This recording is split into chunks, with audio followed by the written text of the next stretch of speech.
Bayangkan Anda berada di dalam kaleng besi raksasa, 35.000 kaki di atas samudra Hindia yang gelap gulita. Satu mesin mati, bahan bakar mengucur deras ke angkasa seperti luka yang menganga. Dan saat Anda berteriak meminta tolong, satu persatu negara di peta mematikan lampu landasan mereka. Mereka tidak ingin Anda mendarat, bukan karena landasannya rusak, tapi karena paspor di saku Anda dianggap sebagai masalah politik. Malam itu, 187 nyawa di Iran Air, IR-472, menyadari satu kenyataan pahit.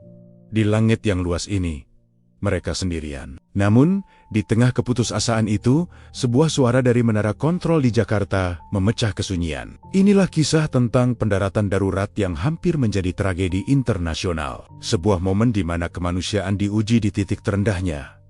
Malam itu, 25 Desember. Seharusnya, ini adalah penerbangan rutin yang tenang. Di dalam kokpit Airbus A330 milik Iran Air dengan nomor penerbangan IR-472, Kapten Reza Hosini, seorang veteran dengan 18.000 jam terbang, baru saja menyesap kopi hitamnya yang sudah mendingin. Di bawah sana samudra Hindia hanyalah hamparan hitam tanpa batas. Tiba-tiba, ketenangan itu hancur. Sebuah guncangan keras menghantam badan pesawat. Bukan turbulensi biasa. Instrumen di panel depan Reza mulai menari gila. Jarum indikator mesin nomor 2 anjlok seketika. Engine fire? No. Flame out, teriak Farhad, sang kopilot. Suaranya naik 1 oktav. Reza tidak menjawab. Matanya tertuju pada satu indikator yang lebih mengerikan. Fuel flow. Angkanya menurun drastis, tapi bukan karena dikonsumsi mesin, melainkan karena tumpah keluar. Pesawat mereka bocor. Di tengah kegelapan absolut ini, mereka sedang membawa bom waktu yang perlahan kehabisan tenaga. Mayday, Mayday, Mayday, suara Reza terdengar di radio. Tenang, namun ada getaran yang tak bisa ia sembunyikan. Iran Air 472 engine number 2, failure, fuel leaking, request emergency landing. Sebelum kita masuk ke bagian yang lebih menegangkan, saya ingin bertanya kepada kalian di kolom komentar. Menurut kalian, dalam situasi darurat seperti ini, apa yang lebih menakutkan? Mesin pesawat yang mati di tengah laut? Atau kenyataan bahwa tidak ada satupun bandara yang mau membukakan pintu untuk kalian? Tulis pendapat kalian di bawah, saya akan membacanya nanti. Reza menunggu jawaban. Di kepalanya, ia sudah memetakan Mumbai atau Colombo sebagai tempat mendarat terdekat. Namun, jawaban yang datang dari pusat kontrol Mumbai justru seperti siraman air es. IR-472, Mumbai Control. Kami menerima pesan Anda. Namun, saat ini kami mengalami kepadatan lalu lintas dan cuaca buruk. Disarankan Anda melanjutkan ke bandara alternatif lain. Maaf, kami tidak bisa menerima pendaratan Anda malam ini. Reza tertegun. Cuaca buruk? Radar cuacanya menunjukkan langit yang bersih. Kepadatan? Ini jam 2 pagi. Ia menatap Farhad. Dan di mata kopilot muda itu, Reza melihat ketakutan yang sama. Ini bukan soal cuaca, ini soal bendera di ekor pesawat mereka. Bahan bakar mereka tinggal 45 menit. Jarum indikator terus bergerak mendekati angka 0.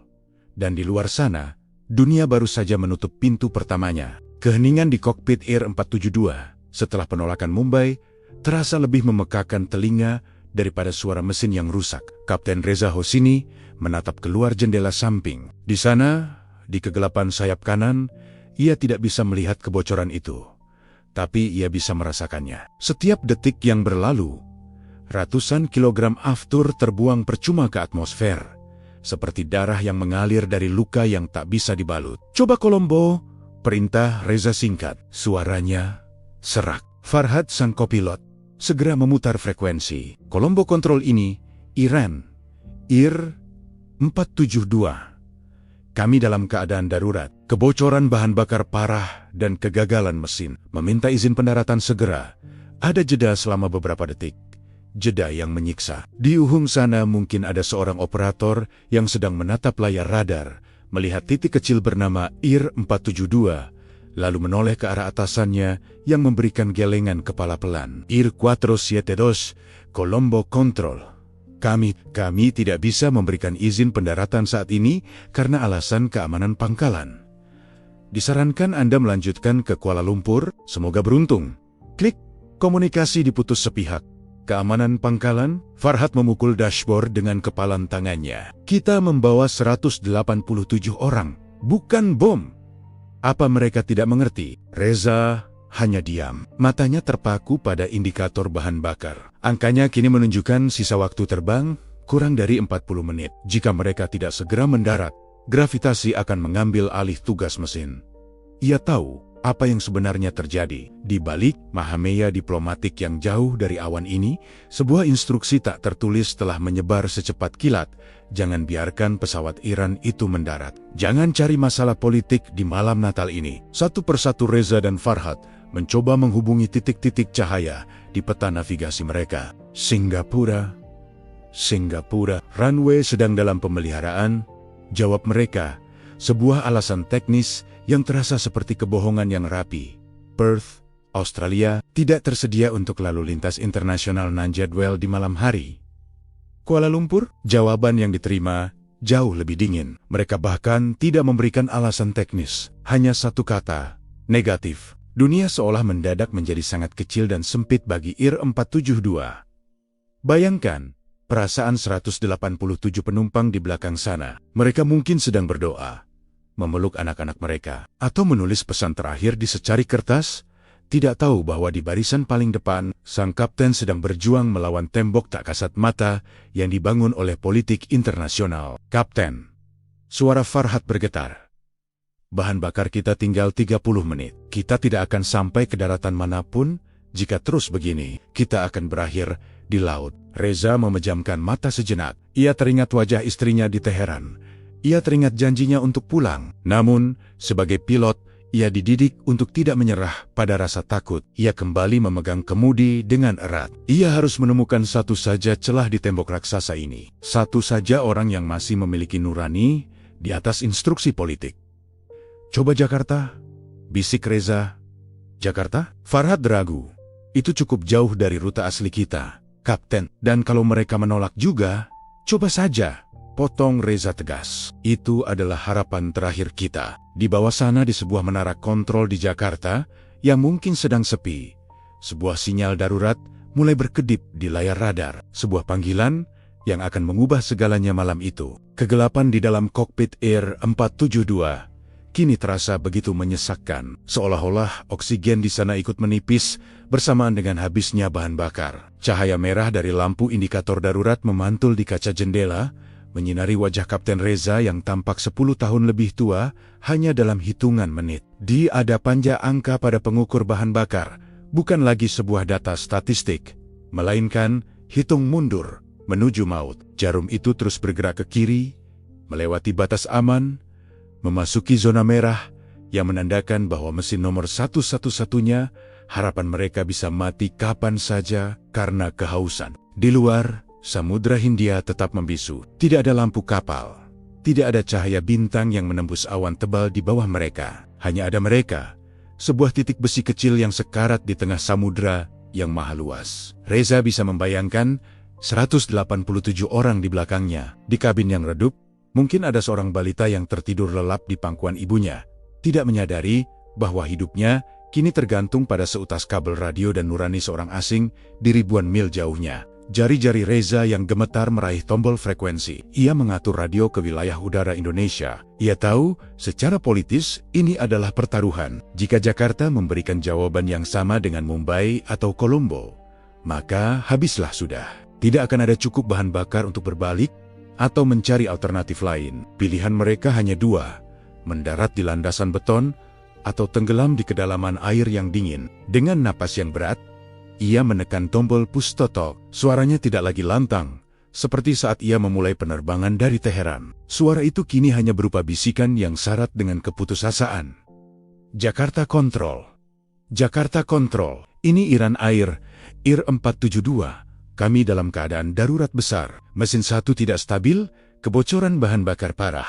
Kami membutuhkan landasan. Sekarang, hening, 1 detik, 2 detik. Farhad menahan napas. Matanya tertuju pada headset Siliola. Ia bisa menarik suara jawaban keluar dari sana dengan kekuatan pikirannya. Radio hanya mengeluarkan suara statis kerisik yang terdengar seperti tawa ejekan dari takdir. Lalu, sebuah suara memecah kesunyian itu. Bukan suara dingin yang penuh birokrasi, bukan pula suara robotik yang membacakan aturan. Iran Air 472, ini Jakarta Tower. Kami menerima sinyal Anda dengan jelas. Jantung Reza berdegup kencang. Ia menunggu kalimat selanjutnya. Ia menunggu kata maaf atau negatif yang sudah ia dengar berkali-kali malam ini. Namun, apa yang keluar dari speaker kokpit adalah sesuatu yang tidak ia duga. Kami sudah melihat Anda di radar. Posisi Anda 120 mil dari Jakarta, landasan 25 liter, sudah kami kosongkan sepenuhnya untuk Anda. Ambulans, pemadam kebakaran, dan tim penyelamat sudah bersiaga di pinggir runway. Jangan khawatir, Kapten. Teruslah terbang menuju kami. Kami menunggu Anda di rumah. Reza tertegun. Kata rumah yang diucapkan oleh petugas kontrol bernama Adi itu menghantamnya lebih keras daripada guncangan turbulensi manapun. Di tengah dunia yang menutup pintu, di tengah negara-negara yang memalingkan muka karena takut akan sanksi atau tekanan politik, sebuah suara dari Jakarta justru membuka lengannya lebar-lebar. Tidak ada perdebatan tentang visa, tidak ada pertanyaan tentang manifest politik. Hanya ada instruksi teknis yang menenangkan. Pertahankan ketinggian, turunkan kecepatan secara bertahap. Kami akan memandu Anda sampai roda menyentuh tanah. Di sudut matanya, Reza melihat Farhad menyeka air mata yang jatuh ke pangkuannya. Untuk pertama kalinya dalam 2 jam terakhir, tangan sang kapten berhenti gemetar. Ia menarik tuas kemudi dengan keyakinan baru. Di depan sana, di balik awan hitam yang menyelimuti ufuk timur, ada titik terang kecil yang mulai terlihat. Itu bukan sekadar lampu bandara. Itu adalah bukti bahwa kemanusiaan belum sepenuhnya padam. Jakarta bukan hanya memberikan koordinat pendaratan. Mereka memberikan alasan bagi 187 nyawa untuk terus bernapas. Keheningan kembali menyelimuti kokpit Air 472 setelah suara Adi dari Jakarta Tower menghilang dari speaker. Namun, ini bukan lagi keheningan yang mencekam seperti sebelumnya. Ini adalah jenis kesunyian yang muncul setelah badai besar berlalu. Saat seseorang baru saja menyadari bahwa mereka tidak akan mati hari ini. Di dalam ruangan sempit yang dipenuhi cahaya redup instrumen itu, 2 pria dewasa yang dilatih untuk menghadapi situasi paling ekstrem sekalipun, akhirnya runtuh di bawah beban emosi yang luar biasa.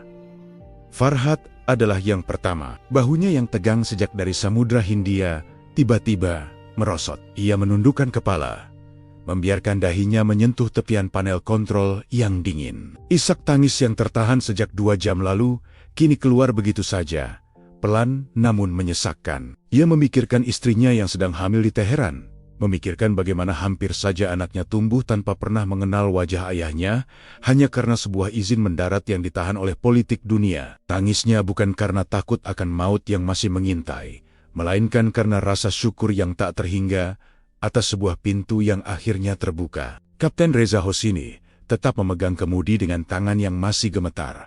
Namun matanya tidak lagi menatap kosong ke kegelapan luar. Air mata mengalir perlahan melewati kerutan di pipinya, jatuh membasahi seragam putihnya yang sudah basah oleh keringat dingin. Sebagai pilot veteran, ia selalu diajarkan bahwa kokpit adalah tempat untuk logika, bukan perasaan. Namun malam ini, logika dunia telah gagal menyelamatkannya. Logika dunia mengatakan bahwa mereka adalah masalah yang harus dihindari. Logika dunia mengatakan bahwa 187 nyawa tidak lebih penting daripada hubungan diplomatik. Namun, suara dari Jakarta tadi telah menghancurkan semua tembok logika dingin itu dengan satu kalimat sederhana. Selamat datang di rumah.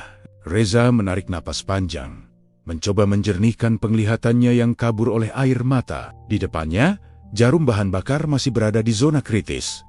Mereka belum benar-benar aman. Mesin nomor 1 masih mengeluarkan suara yang tidak stabil. Sebuah peringatan mekanis bahwa waktu mereka sangat terbatas. Namun, beban mental yang seberat Bertenton itu seolah telah terangkat. Kini, ia tidak lagi terbang dalam kebutaan. Ia memiliki tujuan. Ia memiliki sebuah titik di peta yang banner-banner menginginkannya ada di sana. Farhad. Suara Reza terdengar serak, hampir menyerupai bisikan. Periksa kembali approach plate untuk Jakarta. Kita harus melakukan ini dengan sempurna. Mereka sudah membuka pintu. Jangan sampai kita mengotori landasan mereka. Farhad mengangkat kepalanya, menyeka matanya dengan lengan baju, dan mengangguk kuat. Tidak ada lagi kata-kata yang diperlukan di antara mereka. Sebuah ikatan baru telah terbentuk malam itu, bukan hanya antara pilot dan kopilot, tetapi antara manusia yang baru saja diberi kesempatan kedua untuk hidup. Di belakang mereka, di balik pintu kokpit yang tertutup rapat, 187 penumpang masih berada dalam ketidaktahuan yang menyiksa. Mereka merasakan pesawat yang mulai berbelok tajam ke arah timur, merasakan perubahan tekanan udara saat pesawat mulai turun secara perlahan. Beberapa dari mereka mungkin melihat cahaya lampu kota yang jauh di ufuk, sebuah pemandangan yang sebelumnya mereka kira tidak akan pernah mereka lihat lagi. Reza menyesuaikan tuas throttle dengan sangat hati-hati, memperlakukan sisa bahan bakar itu seperti emas cair yang tidak boleh tumpah setetes pun. Ia tahu, di bawah sana, tim penyelamat Indonesia sedang bersiap. Ia bisa membayangkan lampu-lampu ambulans yang berkedip, para petugas pemadam kebakaran yang mengenakan baju tahan panas, dan Adi yang masih setia menatap layar radarnya di menara kontrol. Dunia mungkin telah menolak mereka, tetapi malam ini, di koordinat ini, mereka diterima. Dan di tengah suara bising mesin yang sekarat, tangis di kokpit itu adalah suara paling manusiawi yang pernah terdengar di ketinggian 30.000 kaki. Awan tebal yang menyelimuti langit Jawa mulai tersibak, menyingkapkan pemandangan yang selama berjam-jam hanya menjadi doa di bibir kru Ir-472 di kejauhan. Hamparan lampu kota Jakarta membentang seperti permadani emas di atas tanah yang hitam. Bagi orang lain, itu mungkin hanya kemacetan malam atau hiruk-pikuk kota yang tak pernah tidur. Namun bagi Kapten Reza dan Farhad, setiap titik cahaya itu adalah tanda kehidupan. Sebuah bukti nyata bahwa mereka tidak lagi sendirian di dunia yang dingin ini. Pesawat Airbus A330 itu kini meluncur turun, menembus ketinggian 5.000 kaki. Mesin nomor 1 yang tersisa mengeluarkan suara geraman yang tidak wajar, bergetar hebat, seolah memprotes beban kerja yang melampaui batas kemampuannya. Indikator bahan bakar kini berada di angka 0 yang mengerikan. Sekara teknis mereka terbang hanya dengan sisa uap yang terjepit di dalam pipa-pipa mesin. Setiap detik adalah perjudian melawan hukum fisika. Jika mesin itu mati sekarang, pesawat seberat ratusan ton ini akan berubah menjadi peti besi yang meluncur tanpa kendali. Reza memusatkan seluruh sisa energinya pada garis lurus di kejauhan. Runway 25 liter Bandara Soekarno-Hatta, lampu-lampu fasi dan papi di pinggir landasan memberikan panduan visual merah dan putih, memberi tanda bahwa ia berada pada sudut luncur yang tepat. Tangannya pada tuas kemudi terasa sangat ringan, namun mantap. Ia tidak lagi merasakan lelah. Adrenalin telah mengambil alih seluruh sarafnya. Di sampingnya Farhad membacakan checklist pendaratan dengan suara yang cepat, namun terkontrol. Gear down, perintah Reza. Suara dentuman keras bergema di bawah lantai kokpit saat roda pendaratan turun dan terkunci pada posisinya. Hambatan udara meningkat seketika, membuat pesawat terasa sedikit berguncang. Di luar jendela, pemandangan mulai melambat, namun terasa semakin nyata. Mereka bisa melihat atap-atap rumah, lampu jalan, dan kilauan lampu biru dari armada pemadam kebakaran yang sudah berbaris rapi di sisi landasan. Menunggu kedatangan mereka, Silio Lala menyambut seorang pahlawan yang pulang dari medan perang. Ir-472, Anda sudah terlihat. Angin tenang, landasan milik Anda sepenuhnya. Suara Adi kembali terdengar di headset. Ada nada kebanggaan, sekaligus kekhawatiran yang terselip di sana. Detik-detik terakhir terasa seperti selamanya. Reza menarik tuas flare saat hidung pesawat mendongak sedikit ke atas, mencoba memperhalus benturan dengan beton landasan. Lalu, terdengar suara decitan ban yang menghantam permukaan aspal, suara paling indah yang pernah didengar Reza sepanjang karirnya. Ciaat. Asap putih mengepul dari roda-roda yang dipaksa bekerja keras menahan beban pesawat yang miring karena kegagalan mesin. Pesawat itu berguncang hebat, mengerang saat rem hidrolik dan thrust reverser bekerja maksimal untuk menghentikan laju raksasa besi itu. Ketika pesawat akhirnya berhenti total di tengah landasan yang luas, keheningan yang luar biasa menyergap kokpit. Suara alarm yang tadi merongrong kini perlahan menghilang, digantikan oleh suara desis mesin yang baru saja dimatikan. Reza melepaskan tangannya dari kemudi. Lengannya terasa kaku. Otot-ototnya seolah terkunci dalam posisi terbang. Ia menatap keluar jendela, ke arah menara kontrol yang berdiri tegak di kejauhan. Radio berbunyi sekali lagi. Kali ini tidak ada instruksi teknis. Tidak ada angka koordinat, hanya sebuah kalimat pendek yang diucapkan dengan penuh ketulusan dari mulut Adi.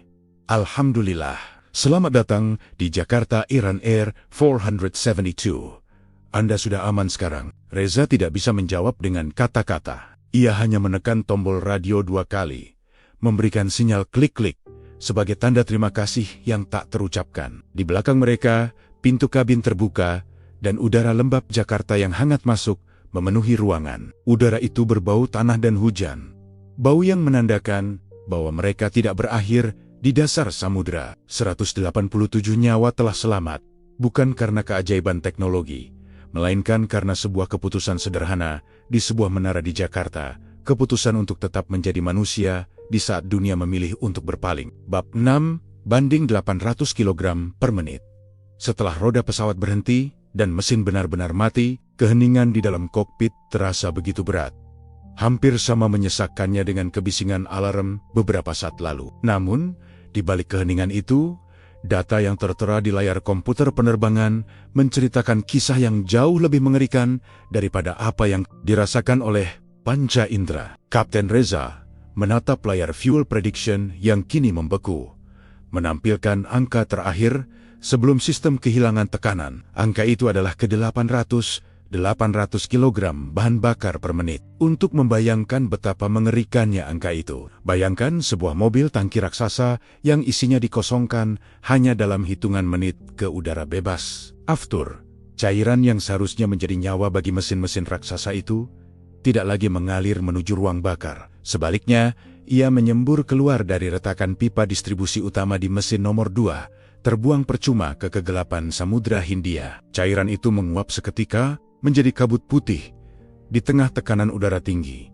meninggalkan jejak maut di belakang pesawat yang tidak bisa dilihat oleh siapapun di kegelapan malam. Reza mengingat kembali saat jarum indikator bahan bakar mulai terjun bebas. Biasanya, sebuah pesawat A330 mengonsumsi bahan bakar dengan sangat efisien, terhitung dalam satuan yang stabil dan terukur. Namun malam itu, hukum efisiensi seolah terbakar habis. Setiap detik yang mereka lalui di udara adalah sebuah kekalahan. 800 kg per menit berarti hampir 1 ton bahan bakar hilang setiap 60 detik. Dalam waktu 10 menit, mereka kehilangan 8 ton. Itu adalah jumlah yang cukup untuk menerbangkan pesawat melintasi setengah benua.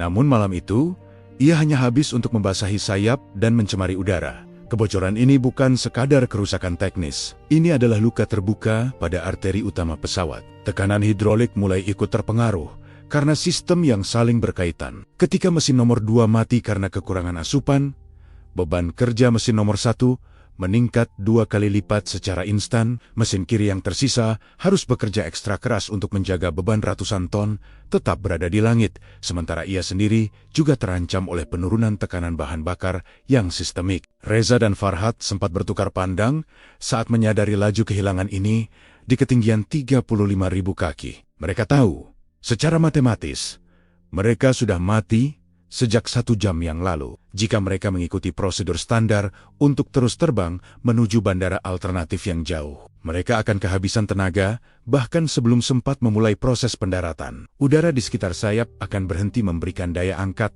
dan raksasa besi itu akan berubah menjadi batu seberat 200 ton yang jatuh bebas ke samudera. Inilah alasan mengapa setiap detik penolakan dari Mumbai, Colombo, dan Perth terasa seperti vonis mati. Setiap kali sebuah negara mengatakan negatif, mereka sebenarnya sedang membiarkan 800 kg nyawa terbuang lagi ke udara. Mereka membiarkan waktu kru Air 472 terkikis habis. Bagi para birokrat di darat, itu mungkin hanya masalah dokumen atau diplomasi. Namun bagi Reza, setiap liter yang tumpah adalah teriakan minta tolong yang tidak terdengar. Saat tim teknisi di Jakarta nantinya memeriksa tangki bahan bakar, mereka akan menemukan sesuatu yang mustahil. Tangki itu benar-benar kering, tidak ada sisa untuk sekadar melakukan taksi menuju apron. Pesawat itu mendarat tepat pada saat tetes terakhir aftur melewati pipa mesin. Jika Jakarta terlambat memberikan izin hanya selama 2 menit, atau jika Reza melakukan satu kesalahan kecil dalam manuver pendaratan, 800 kg per menit itu akan menjadi angka yang tertulis dalam laporan kecelakaan sebagai penyebab utama jatuhnya 187 nyawa. Malam itu, mereka bukan hanya melawan politik dan cuaca. Mereka sedang berpacu melawan lubang tak kasat mata yang terus menguras waktu mereka dengan kecepatan yang mengerikan, dan di atas landasan Jakarta yang tenang. Reza menyadari bahwa mereka baru saja memenangkan balapan paling mustahil dalam hidup mereka. Mumbai seharusnya menjadi pelabuhan aman pertama bagi IR-472, sebagai salah satu hub penerbangan tersibuk di Asia Selatan. Bandara ini memiliki segala fasilitas untuk menangani pendaratan darurat paling kompleks sekalipun. Namun, malam itu, menara kontrol di Mumbai memberikan sesuatu yang lebih mematikan daripada kerusakan mesin. Sebuah kebohongan yang dibungkus dengan nada profesional yang dingin. Kapten Reza Hosini masih ingat dengan jelas getaran suara operator di Mumbai. Suara itu datar, seolah-olah sedang membacakan menu makan malam, bukan sedang merespons panggilan Mayday dari sebuah pesawat yang sedang sekarat. Cuaca buruk dan kepadatan lalu lintas, kata mereka. Alasan standar yang biasanya diterima tanpa tanya. Namun, di dalam kokpit IR-472, teknologi tidak bisa berbohong. Reza melirik ke arah radar cuaca digital di panel pusat. Layar itu bersih. Hanya ada warna hijau tua yang menandakan atmosfer yang tenang. Tidak ada gumpalan merah atau kuning yang menunjukkan badai atau turbulensi hebat. Ia kemudian memeriksa data meteor terbaru untuk wilayah Mumbai melalui sistem satelit. Langit di atas India Barat dilaporkan cerah, dengan jarak pandang lebih dari 10 km.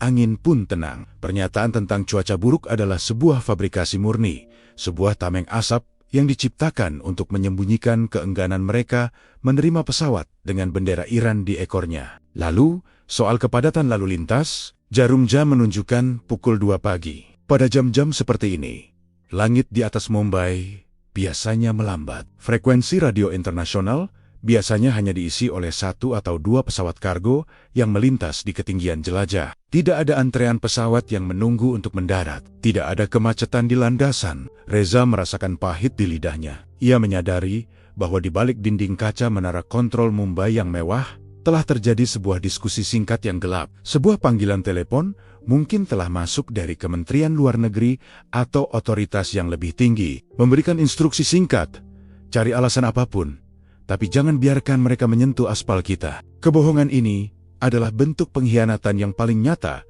dalam dunia penerbangan. Kode etik internasional menyatakan bahwa keselamatan nyawa harus melampaui segala batas politik. Sebuah panggilan darurat adalah perintah tertinggi di langit. Sebuah instruksi yang mewajibkan setiap bandara untuk membukakan pintunya. Namun malam itu, Mumbai telah merobek buku aturan tersebut. Mereka lebih memilih membiarkan 187 manusia bertaruh nyawa di atas lautan daripada harus berurusan dengan kerumitan diplomatik yang mungkin muncul di pagi hari. Bagi Farhad, kebohongan ini terasa seperti tikaman. Ia terus menatap layar navigasi, melihat titik bandara Mumbai yang perlahan menjauh dan menghilang di belakang garis radar. Mereka berbohong, Kapten, bisiknya lirih, hampir tak terdengar di bawah deru mesin yang tak stabil.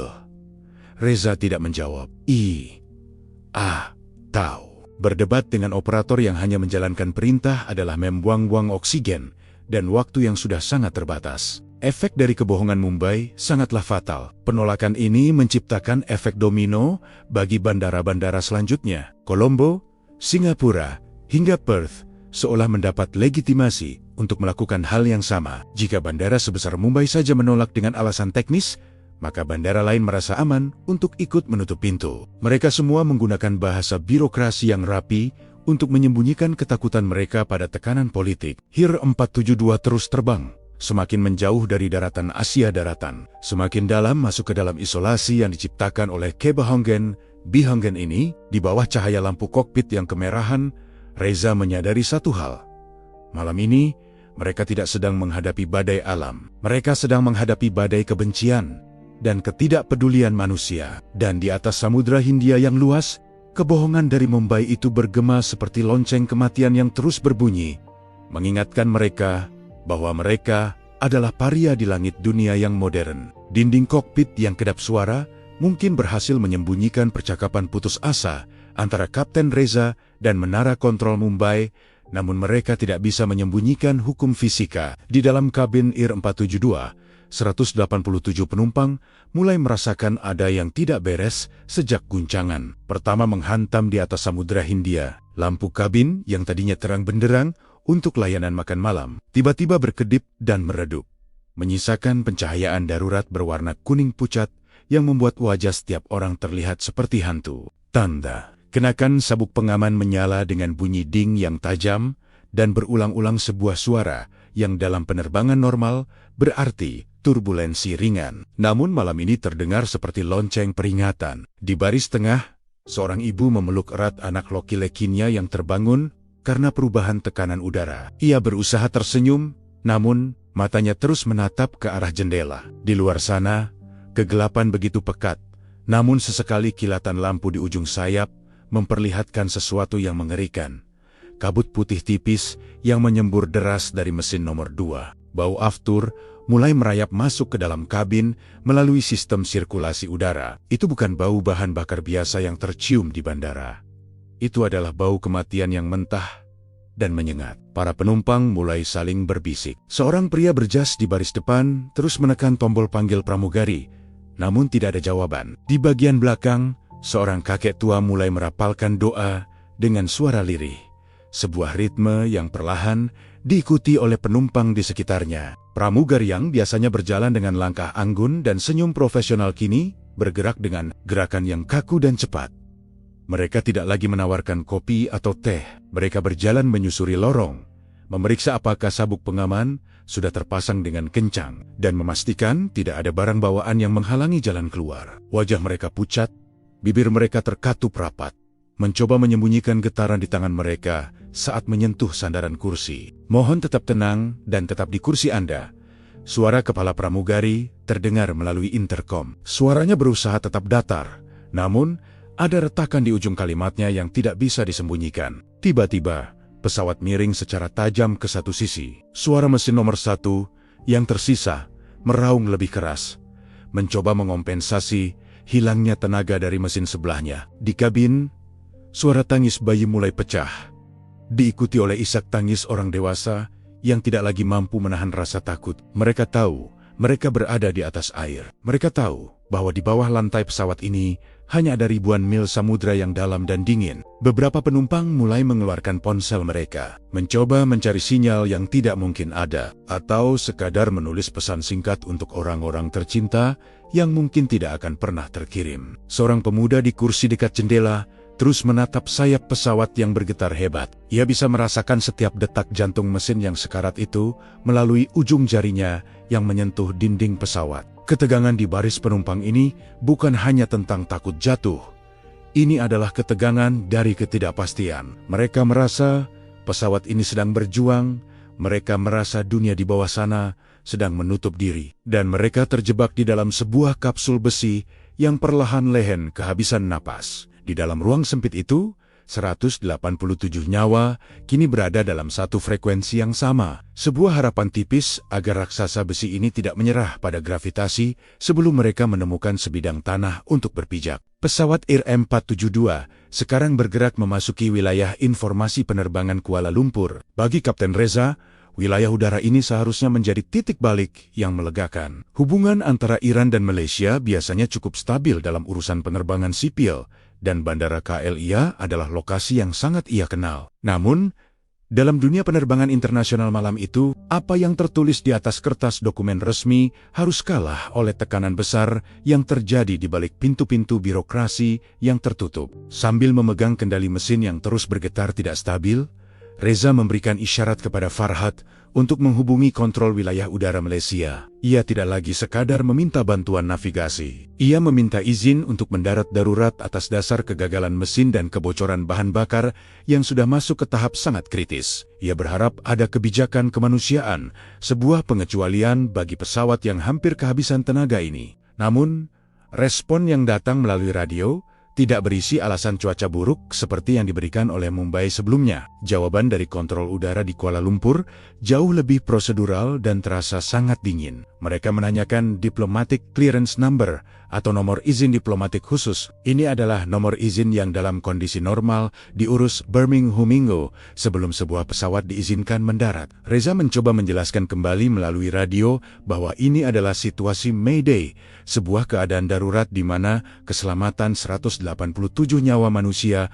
harus menjadi prioritas utama di atas segala jenis dokumen birokrasi. Operator di seberang sana tetap bertahan pada protokol yang kaku, tanpa nomor izin diplomatik khusus yang disetujui oleh Kementerian Luar Negeri mereka. Mereka menyatakan tidak bisa memberikan izin bagi IR-472 untuk menurunkan ketinggian menuju landasan pendaratan. Negatif untuk izin pendaratan, silakan lanjutkan ke bandara alternatif atau destinasi berikutnya, adalah kalimat terakhir yang mereka dengar sebelum frekuensi radio kembali sunyi. Reza menyadari bahwa pesawatnya baru saja terjerat dalam jaring diplomatik yang sangat rapi. Ini bukan lagi tentang masalah teknis, apakah landasan itu kosong, atau apakah cuaca di bawah sana sedang cerah. Ini adalah tentang instruksi dari otoritas yang lebih tinggi yang melarang pesawat dengan identitas Iran untuk menyentuh tanah manapun di jalur penerbangan ini. Pesawat ini telah dianggap sebagai beban politik internasional. Siapapun yang memberikan izin pendaratan akan dianggap sebagai pihak yang membantu entitas yang sedang diisolasi secara global. Jeratan izin ini terasa sangat nyata di dalam kokpit yang suhunya mulai naik karena sistem pendingin yang tidak bekerja maksimal. Setiap bandara yang mereka lewati sebenarnya memiliki fasilitas penyelamatan yang lengkap, tetapi setiap bandara itu juga terikat oleh rantai ketakutan akan sanksi politik. Sistem dunia modern malam itu seolah telah menciptakan sebuah kondisi di mana selembar kertas izin lebih berharga daripada nyawa manusia yang sedang berada di ambang maut. Bahan bakar di tangki kiri terus menyusut dengan kecepatan yang mengerikan. Efisiensi satu mesin yang tersisa semakin menurun karena mereka dipaksa tetap berada di ketinggian jelajah tanpa izin untuk turun. Reza menatap layar navigasi yang menunjukkan daratan Malaysia yang membentang luas di bawah sana. Namun, daratan itu terasa seperti wilayah terlarang yang tidak bisa dijangkau. Mereka berada tepat di atas kedaulatan sebuah negara. Namun, mereka tetap tidak memiliki tempat untuk berpijak. Ketakutan di wajah Farhad kini telah berubah menjadi keputusasaan yang nyata. Sebagai pilot profesional, mereka telah berlatih selama ribuan jam untuk menghadapi kegagalan mesin atau kebakaran. Namun, tidak ada satupun simulator penerbangan yang melatih mereka untuk menghadapi penolakan atas dasar politik diplomatik. Tidak ada buku panduan teknis yang menjelaskan cara menyelamatkan penumpang ketika dunia internasional memutuskan untuk berpaling. Kuala Lumpur kini mulai tertinggal di belakang ekor pesawat. Sinyal dari menara kontrol mereka perlahan memudar, meninggalkan IR-472 dalam kesunyian yang lebih dalam lagi di atas perairan gelap. Mereka sekarang hanya memiliki satu arah, menuju selatan, menuju satu-satunya titik di radar yang belum memberikan jawaban negatif. Jakarta menjadi garis pertahanan terakhir bagi 187 nyawa ini. Jika di sana mereka juga menemukan jeratan diplomasi yang sama, maka perjalanan IR-472 dipastikan akan berakhir di kedalaman laut. Di tengah perjuangan melawan gravitasi dan kebocoran bahan bakar, sebuah suara baru muncul di dalam kokpit IR-472. Bukan melalui radio, melainkan melalui suara mekanis pendek dari mesin printer Achars yang terletak di antara kedua pilot. Selembar kertas putih kecil perlahan keluar, berisi barisan teks digital yang dikirim langsung dari markas pusat maskapai di Teheran melalui satelit. Farhad merobek kertas itu dengan tangan gemetar. Ia membacanya sekali, lalu dua kali, seolah-olah tidak percaya dengan apa yang tertulis di sana. Ia menyerahkan kertas itu kepada Kapten Reza tanpa mengucapkan sepatah kata pun. Di bawah cahaya remang instrumen, Reza membaca pesan singkat namun mematikan tersebut. Isinya adalah perintah langsung dari otoritas tertinggi di Teheran. Jangan mendarat di Jakarta, hindari pendaratan di wilayah yang tidak memiliki koordinasi resmi. Upayakan terbang menuju pelabuhan alternatif di negara yang memiliki aliansi strategis. Perintah itu datang dari orang-orang yang duduk di ruangan Berate ribuan mil jauhnya. Orang-orang yang hanya melihat angka-angka di layar monitor tanpa merasakan bagaimana badan pesawat bergetar hebat karena mesin yang sekarat. Bagi mereka, pendaratan darurat di Jakarta adalah sebuah risiko diplomatik. Mereka khawatir tentang prosedur penyitaan pesawat, atau mungkin kerumitan birokrasi yang akan mengungkap kelemahan sistem pemeliharaan mereka di bawah tekanan sanksi internasional. Bagi otoritas di Teheran, citra negara dan keamanan aset lebih penting daripada kenyataan bahwa 187 orang sedang berada di ambang kematian. Reza menatap indikator bahan bakar yang kini sudah menyentuh angka kritis. Perintah dari Teheran itu secara teknis adalah sebuah hukuman mati. Jika ia mematuhi perintah untuk mencari bandara sekutu yang lokasinya masih berjam-jam jauhnya, pesawat ini akan jatuh ke laut dalam hitungan menit. Mereka tidak memiliki kemewahan untuk memilih tempat mendarat berdasarkan aliansi politik. Bagi Reza, hanya ada satu hukum yang berlaku malam itu. Hukum keselamatan penerbangan. Ia merasakan tekanan yang luar biasa di dadanya. Di satu sisi, ada loyalitas terhadap negara dan karier yang telah ia bangun selama puluhan tahun. Di sisi lain, ada suara napas 187 penumpang yang ia bawa di punggungnya. Perintah dari Teheran itu terasa lebih dingin dan lebih kejam daripada penolakan dari Mumbai atau Kuala Lumpur. Ditolak oleh orang asing adalah satu hal, tetapi diperintahkan untuk bunuh diri oleh bangsa sendiri adalah bentuk pengkhianatan yang paling dalam. Reza meremas kertas acharge itu hingga menjadi bola kecil dan melemparkannya ke lantai kokpit. Ia tidak akan membalas pesan itu. Ia tidak akan meminta klarifikasi. Baginya, komunikasi dengan Teheran sudah berakhir saat mereka mengirimkan perintah yang tidak masuk akal tersebut. Fokusnya kini hanya satu.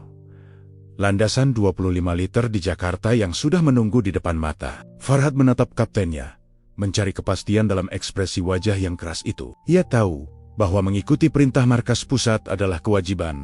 Namun ia juga tahu bahwa markas pusat tidak berada di posisi mereka saat ini. Ruangan kokpit itu kini dipenuhi oleh ketegangan psikologis yang baru. Mereka bukan hanya harus mendaratkan pesawat yang rusak, tetapi mereka juga harus melakukan pembangkangan terhadap otoritas mereka sendiri demi sebuah nilai yang lebih tinggi nyawa. Reza hanya menjawab dengan satu gerakan tangan yang tegas pada tuas kendali. Ia memilih untuk menjadi seorang pilot terlebih dahulu dan warga negara kemudian. Ia tahu bahwa keputusan ini mungkin akan mengakhiri kariernya, atau bahkan membuatnya menghadapi masalah hukum saat kembali nanti. Namun malam ini, di ketinggian yang terus menurun, ia menyadari bahwa nyawa manusia tidak bisa ditukar dengan ketaatan buta pada perintah yang salah. Teheran tetap mengirimkan pesan-pesan lanjutan. Namun Reza memerintahkan Farhad untuk mematikan notifikasi sistem komunikasi teks tersebut. Di dalam kokpit yang gelap, mereka kini banner-banner terisolasi ditolak oleh dunia dan diperintahkan untuk menjauh oleh rumah mereka sendiri. Hanya lampu-lampu Jakarta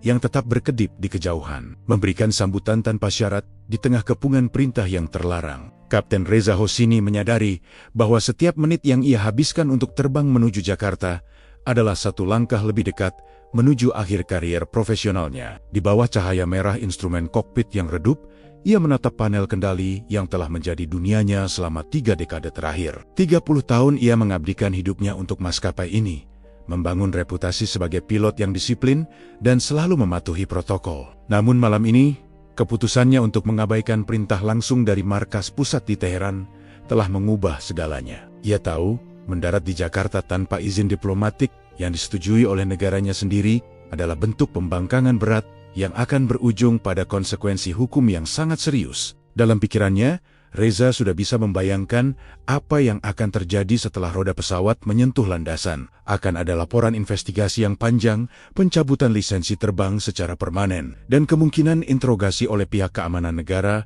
saat ia kembali nanti. Ia akan dianggap sebagai pilot yang gagal mematuhi rantai komando. Seorang pria yang mempertaruhkan aset berharga negara di wilayah yang tidak memiliki koordinasi strategis. Karier yang ia bangun dengan ribuan jam terbang tanpa catatan kecelakaan, kini berada di ambang kehancuran total. Seluruh masa pensiun dan jabatannya sedang dipertaruhkan dalam satu keputusan yang diambil di atas Samudra Hindia. Namun, saat ia melirik ke arah monitor sisa bahan bakar, realitas teknis segera menghapus segala keraguan politiknya. Angka itu tidak berbohong. Bahan bakar mereka sudah berada di bawah batas minimal untuk melakukan prosedur putar balik atau mencari bandara alternatif lainnya. Jika ia memilih untuk patuh pada perintah Teheran dan mencari bandara di negara sekutu yang jaraknya masih ratusan mil, pesawat Airbus A330 ini dipastikan akan jatuh ke laut. 187 nyawa di belakang sana akan menjadi korban dari sebuah kepatuhan birokrasi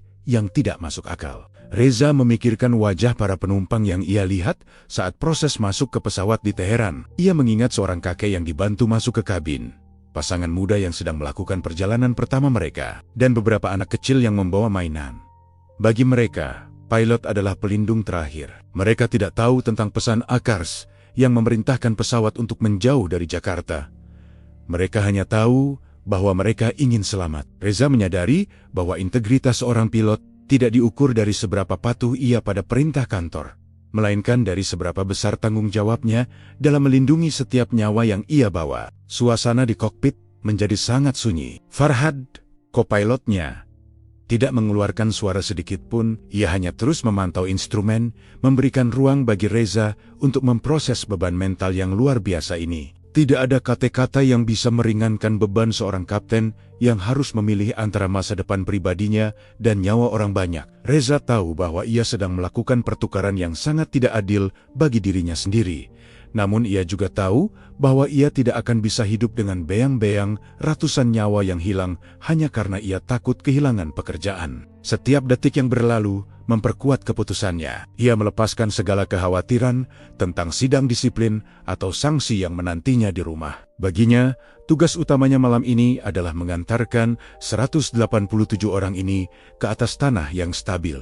Apapun risikonya, jika ia harus kehilangan seragam dan pangkatnya demi memastikan seorang anak di kabin belakang bisa kembali memeluk orang tuanya, maka itu adalah harga yang bersedia ia bayar.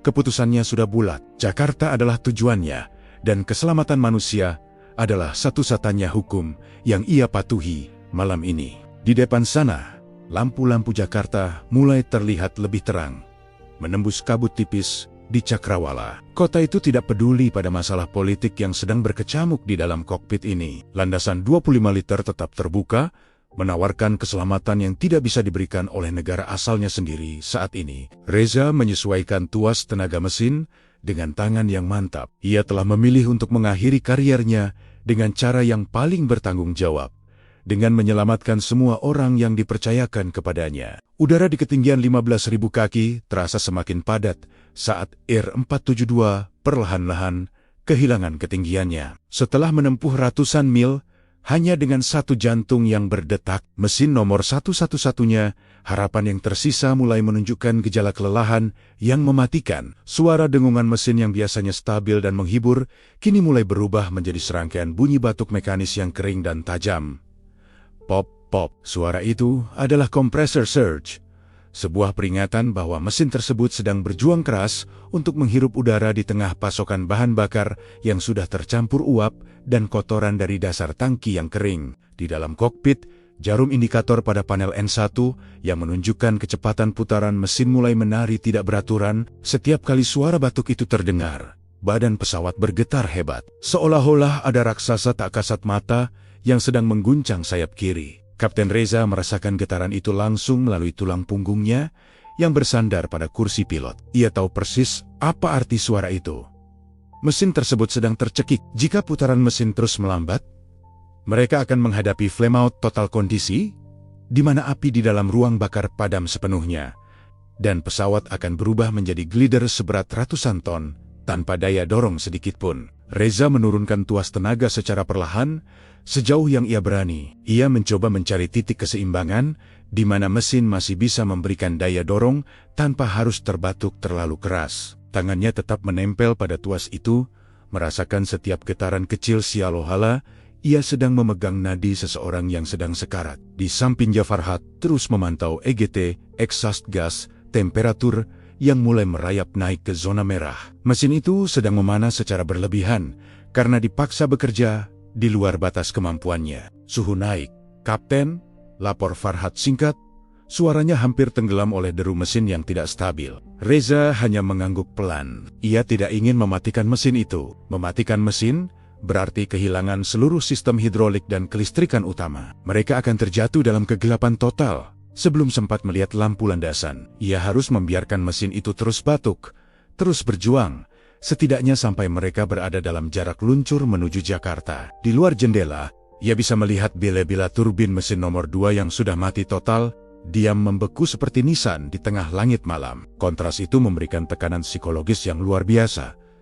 Satu mesin sudah mati, dan yang satunya lagi sedang sekarat. Ketegangan di dalam kokpit mencapai puncaknya saat suara batuk itu terdengar lebih keras, diikuti oleh hentakan yang membuat hidung pesawat sedikit miring. Bau logam panas mulai tercium, merembes melalui sistem ventilasi. Ini adalah bau dari gesekan komponen internal mesin yang mulai kehilangan pelumasan dan pendinginan yang optimal. Setiap detik terasa seperti selamanya. Reza menutup matanya sejenak, membayangkan aliran bahan bakar yang kini mungkin hanya berupa titsen-titsen terakhir yang berbusa di dalam pipa. Pesawat kini berada di bawah 10.000 kaki. Udara di luar lebih tebal, memberikan daya angkat yang lebih baik, namun juga menambah beban pada mesin yang sedang sakit. Reza tahu mereka tidak bisa bertahan lama di ketinggian ini. Jika mesin benar-benar menyerah, ia mulai menghitung jarak luncuran dalam kepalanya, sebuah perhitungan matematis yang suram tentang berapa mil yang bisa mereka tempuh jika mesin benar-benar padam sekarang.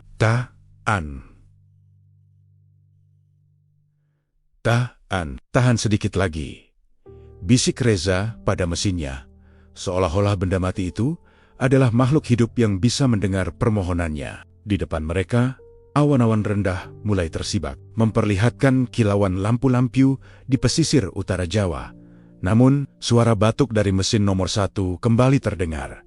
Kali ini diikuti oleh penurunan tenaga yang signifikan. Pesawat terasa melambat, dan alarm master caution kembali menyala, memberikan peringatan bahwa waktu mereka bukan lagi dihitung dalam menit, melainkan dalam setiap embusan napas yang tersisa dari mesin yang sedang sekarat itu. Di balik pintu kokpit yang tertutup rapat, suasana di kabin IR 472 telah berubah menjadi fragmen ketakutan yang nyata. Pengumuman dari intercom bukan lagi tentang rute atau perkiraan waktu tiba. Suara kepala pramugari kini terdengar tajam, tanpa basa-basi, memberikan instruksi yang paling ditakuti oleh setiap penumpang pesawat brace for impact. Posisi bertahan.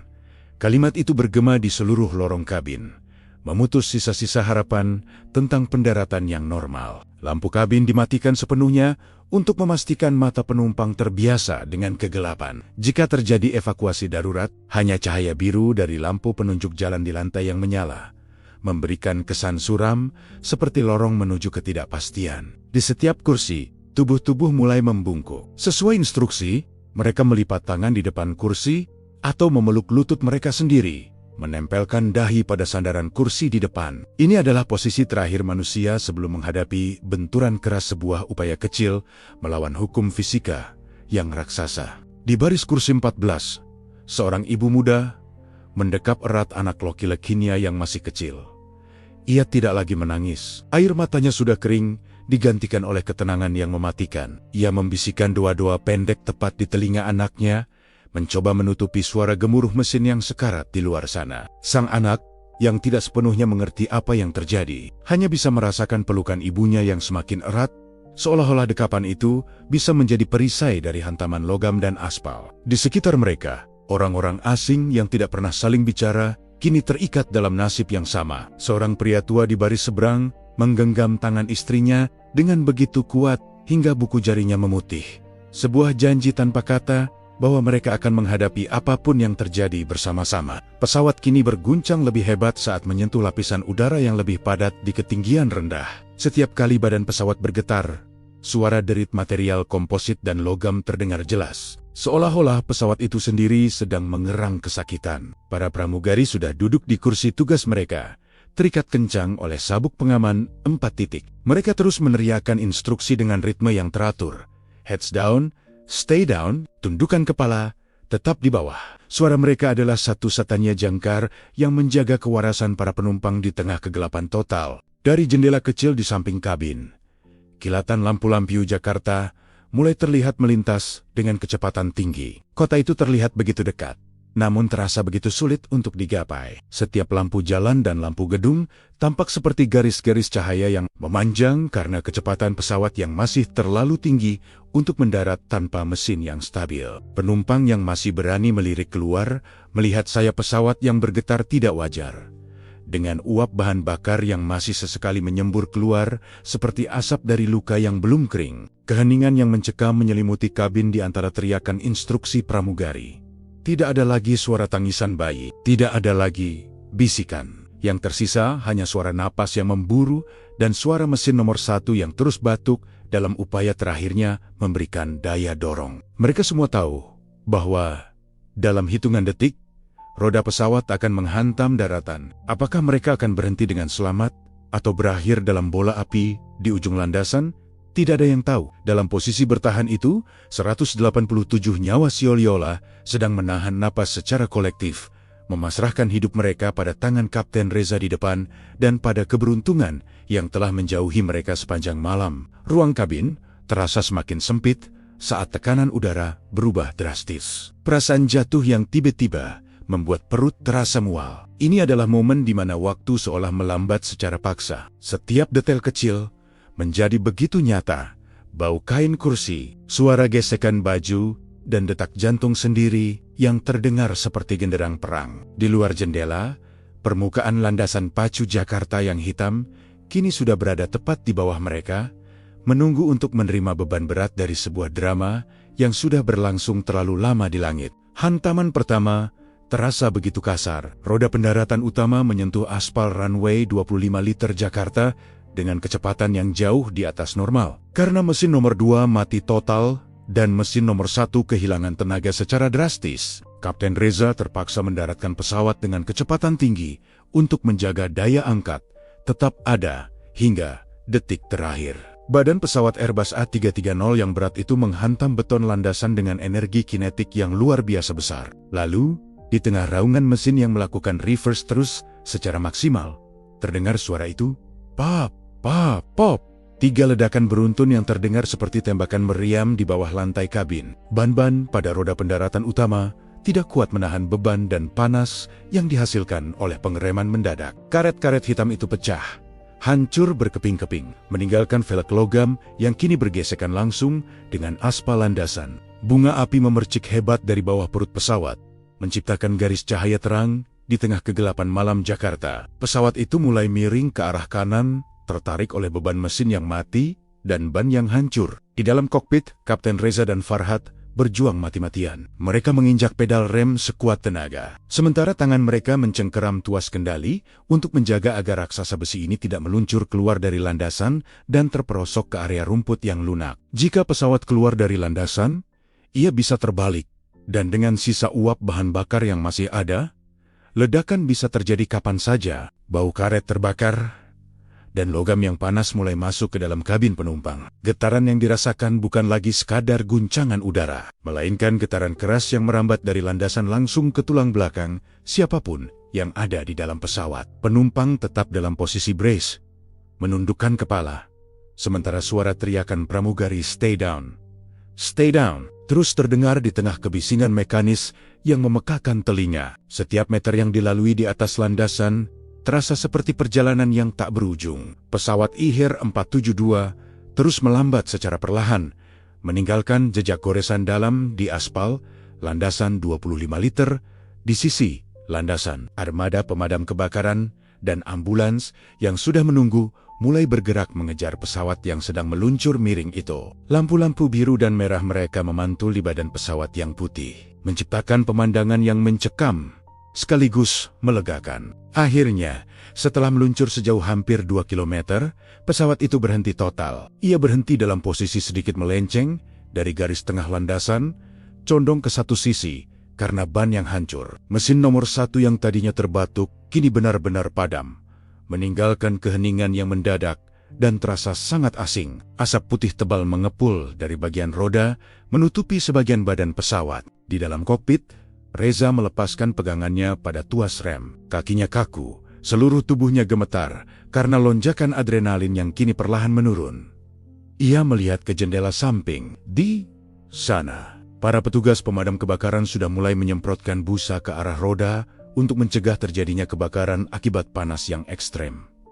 Pesawat itu tidak meledak. Pesawat itu tidak hancur. Reza menarik napas panjang, menghirup udara yang kini berbau asap kimia dan debu aspal. Ia menoleh ke arah Farhat yang masih menatap lurus ke depan dengan mata yang tidak berkedip. Tidak ada kata-kata yang keluar. Mereka baru saja mendaratkan sebuah bom waktu yang sedang sekarat di atas sebidang aspal di Jakarta. Suara pop dari ban yang pecah tadi adalah tanda akhir dari perjuangan mereka di udara, sekaligus awal dari kenyataan bahwa 187 orang di belakang mereka baru saja diberikan kesempatan kedua untuk hidup. Ketika pintu utama pesawat akhirnya terbuka, udara Jakarta yang panas dan lembab menyerbu masuk ke dalam kabin yang selama berjam-jam hanya berisi ketegangan dan bau aftur. Bagi 187 orang di dalam sana, udara itu terasa seperti napas kehidupan yang baru. Kapten Reza Hosini berdiri di ambang pintu, matanya yang lelah mencoba menyesuaikan diri dengan cahaya lampu sorot bandara yang menyilaukan. Di bawah sana, di atas aspal landasan yang masih mengeluarkan uap panas. Ia melihat pemandangan yang tidak akan pernah ia lupakan seumur hidupnya. Puluhan petugas darat Indonesia pemadam kebakaran, tim medis, hingga petugas keamanan bandara sudah berdiri bersiaga. Namun, tidak ada senjata yang ditodongkan. Tidak ada interogasi dingin yang menyambut mereka. Sebaliknya, yang terlihat adalah wajah-wajah yang penuh dengan kekhawatiran yang tulus. Saat penumpang pertama, seorang wanita tua, melangkah turun dengan kaki yang gemetar. Dua petugas medis wanita Indonesia langsung menyambutnya. Tanpa perlu banyak kata, mereka memapah wanita itu, memberikan selimut, dan membisikkan kata-kata penenang dalam bahasa yang tidak dipahami si penumpang. Namun, nadanya membawa pesan yang universal. Anda sudah aman. Reza turun dari tangga pesawat dengan langkah yang berat. Begitu kakinya menyentuh tanah, ia merasa lututnya hampir lemas. Tanah ini stabil. Tanah ini tidak berguncang. Di sana, ia dihampiri oleh seorang pria berseragam dinas perhubungan yang ternyata adalah Adi, petugas menara kontrol yang sejak tadi memandunya di radio. Tidak ada jabat tangan formal yang kaku. Adi justru menepuk bahu Reza dengan kuat, sebuah gestur persaudaraan yang melampaui batas-batas protokol penerbangan internasional. "Terima kasih sudah bertahan, Kapten," ujar Adi singkat. Suaranya terdengar jauh lebih hangat daripada di radio. Reza hanya bisa mengangguk pelan. Di sekelilingnya, ia melihat pemandangan yang mengharukan. Para petugas bandara membagikan botol-botol air mineral kepada penumpang yang masih syok. Beberapa petugas keamanan bahkan terlihat membantu menggendong anak-anak kecil menuju bus evakuasi dengan penuh kehati-hatian. Di tengah dunia yang tadi malam terasa begitu sempit dan kejam di tempat ini di ujung landasan 25 liter Jakarta, mereka menemukan sebuah oase kemanusiaan yang luar biasa. Pelukan saudara jauh ini bukan hanya tentang bantuan fisik. Ini adalah tentang pengakuan terhadap martabat manusia di saat negara-negara lain melihat mereka sebagai masalah politik atau ancaman diplomatik. Orang-orang di Jakarta ini melihat mereka sebagai tamu yang sedang tertimpa musibah. Tidak ada pemeriksaan paspor yang terburu-buru di tengah landasan. Fokus utama para petugas Indonesia adalah memastikan setiap nyawa yang turun dari burung besi yang sekarat itu mendapatkan kenyamanan dan rasa aman. Beberapa penumpang Iran mulai terlihat menangis sambil menyalami petugas-petugas darat Indonesia. Meskipun terhalang oleh perbedaan bahasa tubuh mereka berbicara banyak. Ada rasa syukur yang mendalam atas keberanian Jakarta membuka pintu landasannya di saat seluruh dunia memilih untuk menguncinya rapat-rapat. Malam itu, di bawah langit Jakarta yang gelap, sebuah ikatan batin tercipta antara dua bangsa yang terpisah ribuan kilometer. Reza menatap pesawatnya yang kini tampak miring dan terluka di tengah landasan. Raksasa besi itu telah melakukan tugasnya. Namun, orang-orang di daratan inilah yang menyelesaikan keajaiban itu. Ia menyadari bahwa pendaratan darurat ini bukan hanya tentang keberhasilan teknis seorang pilot, melainkan tentang kemenangan nurani manusia atas tembok-tembok birokrasi. Saat ia diarahkan menuju bus yang akan membawanya ke terminal, Reza menoleh sekali lagi ke arah kerumunan petugas Indonesia yang masih sibuk bekerja. Ia baru saja menyadari bahwa rumah tidak selalu berarti tempat di mana paspor kita diterbitkan. Tapi dimanapun ada hati yang mau menerima kita saat semua pintu lain tertutup. Kehangatan sambutan petugas di landasan seolah menguap begitu Kapten Reza Hosini melangkah masuk ke dalam sebuah ruangan VIP di terminal transit. Ruangan itu mewah, dengan kursi kulit yang empuk dan pendingin udara yang bekerja sempurna. Namun bagi Reza, udara di dalamnya terasa jauh lebih dingin daripada di ketinggian 35.000 kaki. Di atas meja kayu yang dipoles mengkilap, sebuah telepon satelit hitam sudah menunggu. Telepon itu berdering, suaranya tajam, memotong keheningan ruangan seperti pisau bedah. Reza menarik napas panjang, mencoba menenangkan debar jantungnya yang belum sepenuhnya stabil. Ia mengangkat gagang telepon itu. Di seberang sana, ribuan mil jauhnya, atau mungkin hanya beberapa kilometer dari pusat kota Jakarta, sebuah suara berat dan datar menyapa tanpa basa-basi. Itu bukan suara keluarga yang khawatir. Itu bukan suara rekan pilot yang lega. Itu adalah suara birokrasi yang dingin perwakilan resmi dari negaranya di kedutaan besar. Kapten Reza, suara itu memulai tanpa kata halo atau selamat. Anda baru saja menciptakan krisis diplomatik yang tidak perlu. Reza tertegun. Ia menatap telapak tangannya yang masih memiliki noda oli dan keringat. Ia baru saja menyelamatkan 187 nyawa manusia dari maut. baru saja mendaratkan pesawat yang ban-bannya pecah dan mesinnya mati. Namun kata pertama yang ia dengar adalah tentang krisis diplomatik. Tidak ada pertanyaan apakah para penumpang selamat. Tidak ada pertanyaan apakah ia terluka. Suara di telepon itu terus mengalir, dingin dan penuh tuntutan. Sang pejabat kedutaan memberikan instruksi yang tidak masuk akal. Mereka menuntut agar Reza tidak memberikan pernyataan apapun kepada media Indonesia atau internasional. Mereka memerintahkan agar kru pesawat segera masuk ke dalam kendaraan tertutup dan dipindahkan ke lokasi yang sudah mereka tentukan jauh dari jangkauan publik. Kami ingin Anda menyatakan bahwa ini hanyalah gangguan teknis ringan yang bisa ditangani di mana saja. Lanjut suara itu. Jangan biarkan pihak Indonesia mengambil kredit terlalu banyak atas pendaratan ini. Mereka bukan mitra strategis utama kita dalam protokol penerbangan ini. Reza mengepalkan tinjunya. Di luar jendela ruangan VIP, ia masih bisa melihat lampu-lampu ambulans Indonesia yang berkedip, para petugas medis yang masih sibuk merawat penumpangnya dengan penuh kasih sayang. Ia teringat Adi, petugas menara kontrol yang memandunya dengan suara yang gemetar karena haru. Bagaimana mungkin ia diminta untuk mengecilkan peran orang-orang yang baru saja membukakan pintu saat seluruh dunia menguncinya. Tekanan di telepon itu semakin kuat. Kedutaan menginginkan pesawat IR-472 segera diperbaiki dan diterbangkan keluar dari Jakarta dalam waktu kurang dari 24 jam. Mereka khawatir tentang kemungkinan pemeriksaan teknis oleh otoritas internasional yang bisa mengungkap bagaimana sanksi ekonomi telah membuat perawatan pesawat mereka menjadi sangat rentan. Bagi mereka, pesawat itu adalah simbol kedaulatan yang tidak boleh terlihat lemah. Meskipun kenyataannya, pesawat itu baru saja nyaris menjadi peti mati bagi ratusan orang. Anda mengerti posisi Anda, Kapten? Suara itu menuntut jawaban. Saya mengerti posisi saya, jawab Reza dengan suara rendah dan serak. Posisi saya adalah seorang kapten yang baru saja memastikan 187 orang bernapas lagi. Urusan politik Anda bukan tanggung jawab saya saat ini. Reza meletakkan gagang telepon itu sebelum suara di seberang sana bisa membalas. Ia bersandar pada kursi, menutup matanya rapat-rapat. Ia menyadari bahwa pertempuran melawan kegagalan mesin mungkin sudah selesai, namun pertempuran melawan kekuasaan yang tidak bernurani baru saja dimulai. Di dalam ruangan yang sunyi itu, ia merasa lebih terisolasi daripada saat berada di tengah Samudra Hindia. Dunia luar mungkin memujinya sebagai pahlawan, namun di mata otoritasnya sendiri, ia hanyalah sebuah bidak yang telah melenceng dari papan permainan. Ketika fajar menyingsing di atas Jakarta, dunia tidak lagi sama bagi industri penerbangan internasional. Berita tentang pendaratan darurat Iran,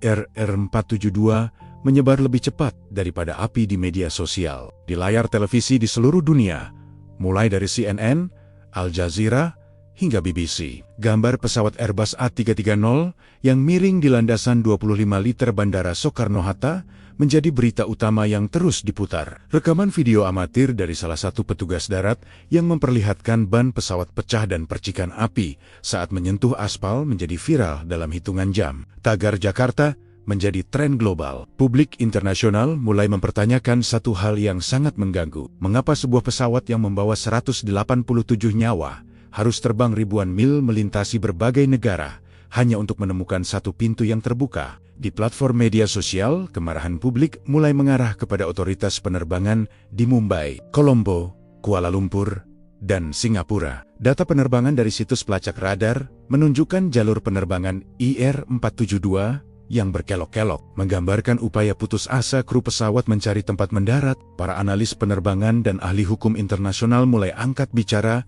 di berbagai saluran berita. Mereka menyebut penolakan tersebut sebagai pelanggaran berat terhadap Konvensi Chicago dan prinsip dasar keselamatan manusia di atas politik.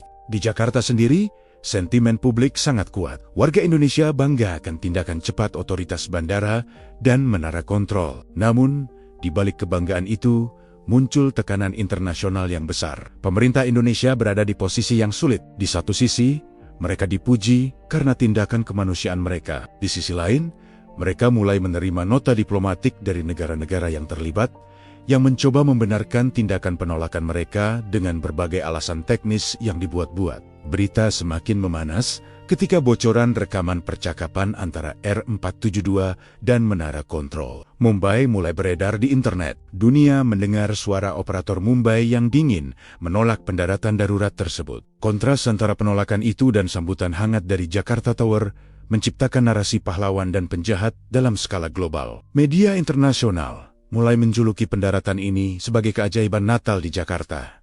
Sebuah julukan yang membuat gerah banyak pihak di ibu kota negara-negara yang sebelumnya menolak Ir-472. Di dalam hotel tempat para penumpang diinapkan sementara, suasana juga tidak kalah sibuk. Jurnalis dari berbagai penjuru dunia berkumpul di lobi, berharap bisa mewawancarai Kapten Reza atau para penumpang. Namun, pengamanan ketat dari pihak keamanan bandara dan tekanan dari kedutaan membuat komunikasi tersebut terputus. Para penumpang, yang sebagian besar masih dalam kondisi syok, hanya bisa melihat dari balik jendela hotel bagaimana wajah mereka dan pesawat yang mereka tumpangi menjadi pusat perhatian dunia. Dunia kini menanti apa yang akan terjadi selanjutnya. Apakah akan ada investigasi independen terhadap negara-negara yang menolak pendaratan darurat itu? Ataukah kasus ini akan diredam oleh kepentingan politik yang lebih besar? Sorotan mata dunia kini tidak hanya tertuju pada bangkai pesawat di landasan, tetapi juga pada moralitas sistem penerbangan modern yang ternyata masih bisa lumpuh oleh ego politik. Jakarta,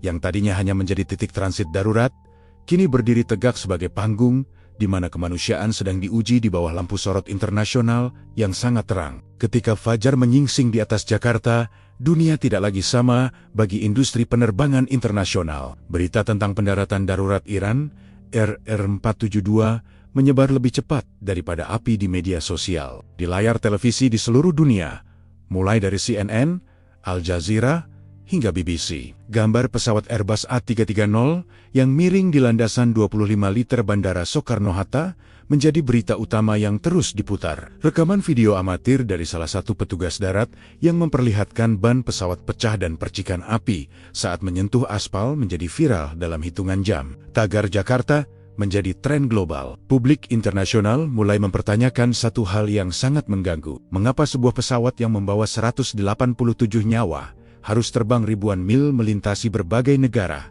hanya untuk menemukan satu pintu yang terbuka? Di platform media sosial, kemarahan publik mulai mengarah kepada otoritas penerbangan di Mumbai, Colombo, Kuala Lumpur, dan Singapura. Data penerbangan dari situs pelacak radar menunjukkan jalur penerbangan IR-472 yang berkelok-kelok, menggambarkan upaya putus asa kru pesawat mencari tempat mendarat. Para analis penerbangan dan ahli hukum internasional mulai angkat bicara di berbagai saluran berita. Mereka menyebut penolakan tersebut sebagai pelanggaran berat terhadap Konvensi Chicago dan prinsip dasar keselamatan manusia di atas politik. Di Jakarta sendiri, sentimen publik sangat kuat. Warga Indonesia bangga akan tindakan cepat otoritas bandara dan menara kontrol. Namun, di balik kebanggaan itu, muncul tekanan internasional yang besar. Pemerintah Indonesia berada di posisi yang sulit. Di satu sisi, mereka dipuji karena tindakan kemanusiaan mereka. Di sisi lain, mereka mulai menerima nota diplomatik dari negara-negara yang terlibat,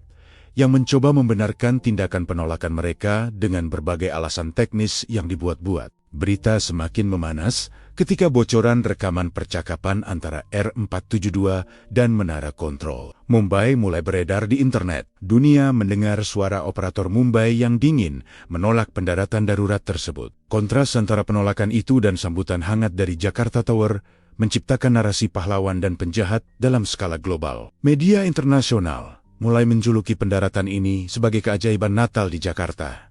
Sebuah julukan yang membuat gerah banyak pihak di ibu kota negara-negara yang sebelumnya menolak Ir-472. Di dalam hotel tempat para penumpang diinapkan sementara, suasana juga tidak kalah sibuk. Jurnalis dari berbagai penjuru dunia berkumpul di lobi, berharap bisa mewawancarai Kapten Reza atau para penumpang. Namun, pengamanan ketat dari pihak keamanan bandara dan tekanan dari kedutaan membuat komunikasi tersebut terputus. Para penumpang, yang sebagian besar masih dalam kondisi syok, hanya bisa melihat dari balik jendela hotel bagaimana wajah mereka dan pesawat yang mereka tumpangi menjadi pusat perhatian dunia. Dunia kini menanti apa yang akan terjadi selanjutnya. Apakah akan ada investigasi independen terhadap negara-negara yang menolak pendaratan darurat itu? Ataukah kasus ini akan diredam oleh kepentingan politik yang lebih besar? Sorotan mata dunia kini tidak hanya tertuju pada bangkai pesawat di landasan, tetapi juga pada moralitas sistem penerbangan modern yang ternyata masih bisa lumpuh oleh ego politik. Jakarta, yang tadinya hanya menjadi titik transit darurat, kini berdiri tegak sebagai panggung di mana kemanusiaan sedang diuji di bawah lampu sorot internasional yang sangat terang. Suasana di area transit khusus tempat kru Air 472 ditempatkan terasa sangat berat. Beberapa pria berjas gelap dari pihak kedutaan mondar-mondir di depan pintu, sesekali berbicara dengan nada rendah yang tajam melalui telepon genggam mereka. Mereka tampak sibuk mengatur skenario isolasi, memastikan bahwa Kapten Reza dan kru lainnya tidak memiliki akses ke dunia luar. Bagi para pejabat ini, para kru bukan lagi pahlawan yang baru saja menyelamatkan nyawa, melainkan aset diplomatik yang harus diamankan sebelum mereka mengatakan sesuatu yang bisa merugikan citra negara di bawah sorotan media internasional. Di tengah ketegangan itu, seorang pria paruh baya dengan seragam dinas yang rapi, namun terlihat santai melangkah masuk. Ia adalah Pak Budi, salah satu pejabat senior dari Otoritas Bandara dan Perhubungan Indonesia. Wajahnya tenang, mencerminkan karakter yang sudah kenyang dengan berbagai krisis lapangan. Begitu ia sampai di depan pintu, langkahnya dihentikan oleh salah satu pria berjas dari pihak kedutaan yang mencoba menghalangi akses masuk. Pak Budi tidak terlihat terintimidasi. Ia melepaskan kacamata hitamnya, lalu menatap langsung ke mata pria tersebut. Terjadi perdebatan singkat dengan suara rendah. Pihak kedutaan bersikeras bahwa ini adalah masalah internal negara mereka, dan kru harus segera dipindahkan ke lokasi rahasia milik mereka. Mereka menganggap kru tersebut berada di bawah jurisdiksi mereka sepenuhnya selama berada di Jakarta. Namun, Pak Budi tetap pada posisinya. Ia menjelaskan dengan nada bicara yang pelan, namun penuh otoritas, bahwa selama mereka berada di wilayah kedaulatan Indonesia, hukum internasional dan hukum setempatlah yang berlaku. Terutama dalam situasi pendaratan darurat yang menyangkut keselamatan manusia. Ia tidak datang sebagai politisi, melainkan sebagai penjamin bahwa protokol kemanusiaan dijalankan dengan benar. Di sini, mereka adalah tamu kami. Suara Pak Budi terdengar tegas, cukup keras untuk didengar oleh Kapten Reza yang duduk lesu di dalam ruangan.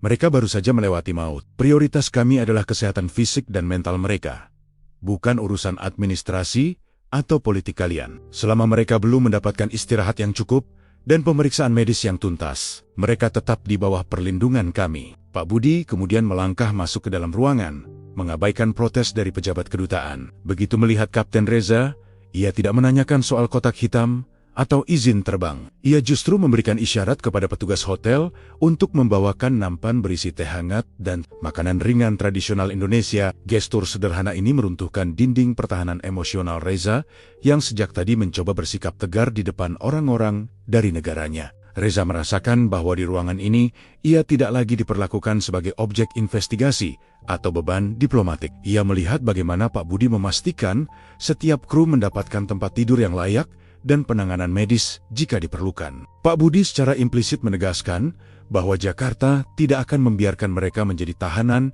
dalam ketakutan mereka sendiri. Tindakan tegas Pak Budi adalah pesan bagi dunia bahwa kedaulatan sebuah negara tidak diukur dari seberapa kuat mereka mengintimidasi rakyatnya sendiri, melainkan dari seberapa besar mereka mampu melindungi tamu yang sedang kesulitan. Di bawah pengawasan Otoritas Indonesia, kru Air 472 akhirnya bisa merasakan tidur pertama mereka tanpa gangguan alarm mesin atau tekanan perintah birokrasi. Pak Budi tetap berada di luar, menjadi pagar pembatas antara kemanusiaan dan politik praktis yang mencoba merangsek masuk. Malam itu, di sebuah sudut Jakarta, sebuah pesan tak tertulis disampaikan kepada seluruh dunia bahwa dalam keadaan darurat, nyawa manusia adalah prioritas tertinggi, dan siapapun yang menginjakan kaki di tanah ini untuk mencari perlindungan akan diperlakukan sebagai tamu yang terhormat, bukan tahanan politik yang diperebutkan. Di bawah atap hanggar raksasa di Jakarta, Air 472 tidak lagi terlihat seperti ancaman diplomatik atau beban politik internasional. Di sini, ia hanya sebuah mesin besar seberat ratusan ton yang sedang terluka parah. Sayap kanannya sedikit terkulai dengan cowling mesin nomor 2 yang terbuka lebar, memperlihatkan jeroan logam yang menghitam karena panas dan jaringan pipa yang terputus-putus. Para teknisi Indonesia dari GMF Aero Asia sudah berada di sana sejak fajar menyingsing. Mereka bukan diplomat yang peduli pada sanksi ekonomi atau kerumitan visa. Mereka adalah mekanik. Bagi mereka, tidak peduli apa bendera yang tertera di ekor pesawat. Yang mereka lihat adalah sebuah tantangan teknis yang harus diselesaikan demi integritas profesi mereka. Beberapa jam kemudian, tim teknisi dari Iran Air tiba dengan penerbangan komersial darurat. Mereka datang dengan wajah lelah, mata yang merah karena kurang tidur, dan membawa tas peralatan khusus yang berat. Pertemuan pertama di bawah bayangan sayap pesawat itu berlangsung dalam keheningan yang canggung. Ada sekat bahasa dan beban kecurigaan politik yang sempat menggantung di udara. Namun, suasana itu mencair seketika saat salah satu teknisi senior Indonesia menyodorkan sebuah kunci torsi digital dan manual teknis Airbus ke arah teknisi Iran yang sedang memeriksa saluran bahan bakar utama. Tanpa banyak kata, mereka mulai bekerja. Di sini, di lantai hanggar yang panas dan berbau oli, bahasa yang digunakan bukan lagi bahasa diplomasi yang berbelit-belit, melainkan bahasa teknik yang universal. Kode-kode mesin, diagram sistem hidrolik, dan angka-angka tekanan pada layar monitor menjadi jembatan komunikasi yang sangat efektif. Teknisi Indonesia membantu membersihkan sisa-sisa pembakaran pada bila-bila turbin yang sensitif, sementara teknisi Iran fokus pada pemasangan kembali pipa distribusi bahan bakar yang pecah, penyebab utama hilangnya 800 kg bahan bakar per menit yang hampir merenggut nyawa mereka semua. Keringat mulai mengucur deras, membasahi seragam kerja mereka yang berwarna biru dan abu-abu. Udara Jakarta yang lembab dan pengap membuat suasana di dalam hanggar terasa seperti oven raksasa. Namun tidak ada satupun dari mereka yang mengeluh atau berhenti. Mereka bekerja bahu-membahu dalam harmoni yang jarang terjadi. Mereka saling membantu memanjat tangga perancah yang tinggi dan merangkak ke dalam kompartemen mesin yang sempit dan panas. Saat sebuah komponen yang rumit berhasil terpasang dengan presisi yang sempurna, mereka hanya saling bertukar anggukan kecil atau jempol yang terangkat tinggi. Itu adalah pengakuan tulus atas profesionalisme dan keahlian satu sama lain tanpa memandang asal negara. Para pejabat kedutaan mungkin masih berdebat sengit di ruang nampak yang dingin tentang siapa yang akan bertanggung jawab atas biaya perbaikan atau bagaimana prosedur kepulangan kru akan dilakukan tanpa memicu skandal baru. Namun di hanggar ini, masalahnya jauh lebih nyata dan mendesak.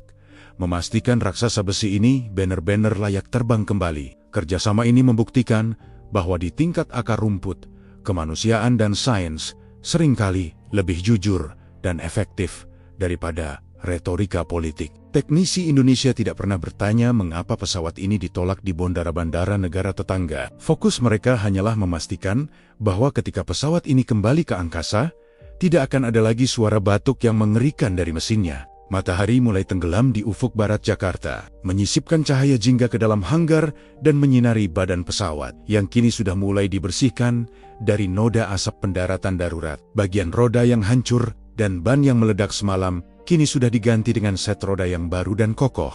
Mesin nomor 2 sudah ditutup kembali. Baut-bautnya dikencangkan dengan torsi yang tepat. Kerja keras dua bangsa di bawah sayap ini telah membuahkan hasil yang nyata. Ir-472 bukan lagi rongsokan yang miring dan tak berdaya. Ia kembali berdiri tegak dengan gagah, siap untuk menghadapi perjalanan panjang ribuan mil kembali ke Teheran. Kapten Reza sempat mampir ke hanggar sore itu sebelum ia dijadwalkan kembali ke hotel. Ia berdiri cukup jauh di sudut ruangan, hanya terdiam sambil menatap kru mekanik Indonesia dan Iran yang sedang duduk bersama di pinggir landasan.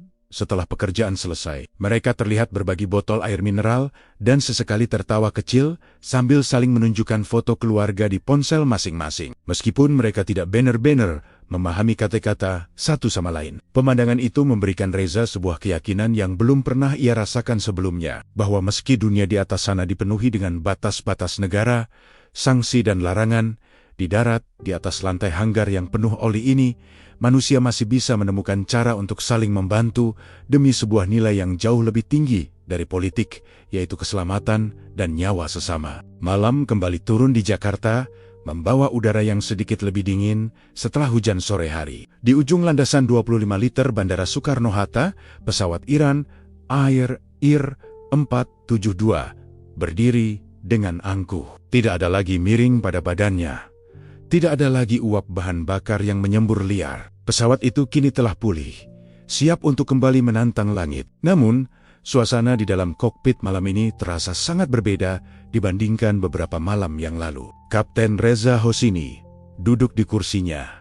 Tangannya menyentuh tuas gas dengan perasaan yang sulit digambarkan. Ia menatap keluar jendela ke arah lampu lampion.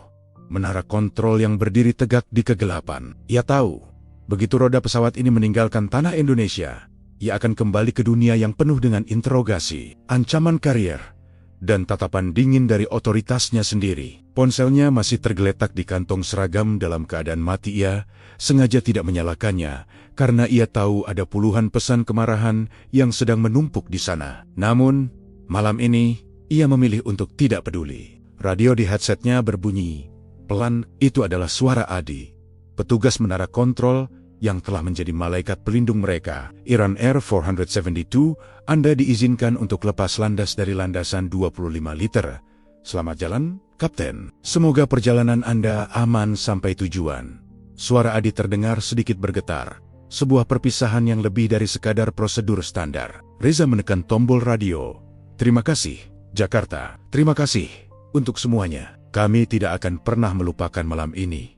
Musik meningkat volumenya, penuh energi saat mesin menderu kuat. Tuas tenaga didorong maju. Mesin raksasa itu meraung sehat, memberikan daya dorong yang mantap tanpa ada suara batuk sedikit pun. Pesawat meluncur semakin cepat, membelah kegelapan landasan, hingga akhirnya hidungnya mendongak ke angkasa. Saat roda utama meninggalkan tanah, Reza merasakan beban berat di pundaknya, seolah sedikit terangkat. Di bawah sana Jakarta perlahan mengecil, berubah menjadi titik-titik cahaya emas yang hangat, sebelum akhirnya menghilang di balik gumpalan awan. Di menara kontrol, Adi mematikan mikrofonnya. Ia berdiri di depan kaca besar, menatap titik lampu pesawat yang perlahan menjauh ke arah barat laut. Ia tetap berdiri di sana, sampai radar hanya menunjukkan layar kosong. Selamat jalan, bisiknya lirih pada kesunyian ruangan. Ia tahu, ia mungkin tidak akan pernah bertemu lagi dengan Kapten Reza. Namun ia juga tahu bahwa malam itu, mereka telah menuliskan sebuah cerita yang melampaui sejarah penerbangan manapun. Saat pesawat sudah stabil di ketinggian jelajah, Reza merogoh saku kursi di sampingnya untuk mencari daftar periksa penerbangan. Namun, tangannya menyentuh sesuatu yang lain, sebuah amplop kecil berwarna putih yang terselip di sana. Ia membukanya dengan rasa ingin tahu. Di dalamnya, terdapat secari kertas dengan tulisan tangan sederhana menggunakan tinta biru. Hanya ada satu kalimat pendek yang tertulis di sana dalam bahasa Inggris yang rapi. If you ever return, warm tea is still waiting.